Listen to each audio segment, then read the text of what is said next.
শিক্ষার্থীদেরকে নিয়ে কুরুচিপূর্ণ মন্তব্য করতেছেন। উনি আমাদেরকে ফার্মের মুরগি বলতেছেন। কোন স্তর থেকে উনি এগুলো বলতে পারেন? ওনার কেউ ছেলে মেয়ে নাই?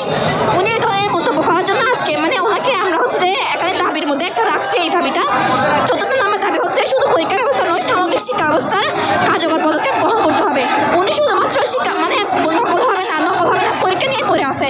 শিক্ষা ব্যবস্থার এখনো পর্যন্ত কোনো পরিবর্তন হয় নাই। মনে হয় বিএনপি সরকার আসছে 6 মাস পর্যন্ত, উনি ক্ষমতায় আছেন 6 মাস পর্যন্ত।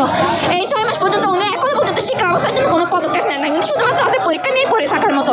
প্রাকৃতিক দুর্যোগের কারণে আমরা কালকে দেখছি কি পরিমাণ বাংলাদেশ, কালকে না শুধু প্রায় এক সপ্তাহ থেকে 10 দিন আগে পর্যন্ত চট্টগ্রাম থেকে শুরু করে পুরো বাংলাদেশে এমন একটা পরিস্থিতি যেখানে পরীক্ষা দেওয়া কোনোভাবেই সম্ভব না।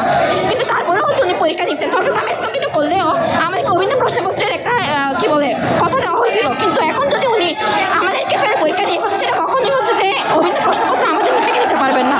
প্রথমে পরীক্ষার আগে কথা ছিল হচ্ছে কোনো অঞ্চলে যদি প্রাকৃতিক দুর্যোগের কারণে কিছু সমস্যা হয় তাহলে পুরাই বাংলাদেশ পরীক্ষা স্থগিত থাকবে।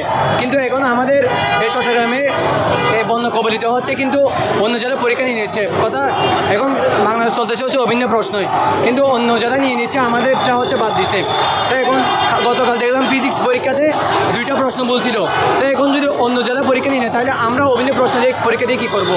আমাদেরটাও তো একসাথে নিয়ে দরকার। তাই আমাদের আন্দোলনটা হচ্ছে সব জেলায় একসাথে নেওয়া, মানে অভিন্ন প্রশ্ন এক সমস্যা নাই, সব জেলায় একসাথে নেয়। সর্বোচ্চ এক্সামে কিভাবে প্রশ্ন থাকে এই প্রশ্ন দেখার সময় করে দেখে না। প্রশ্নের মধ্যে পুরো বেসিক থিওরি কোন স্টুডেন্ট যদি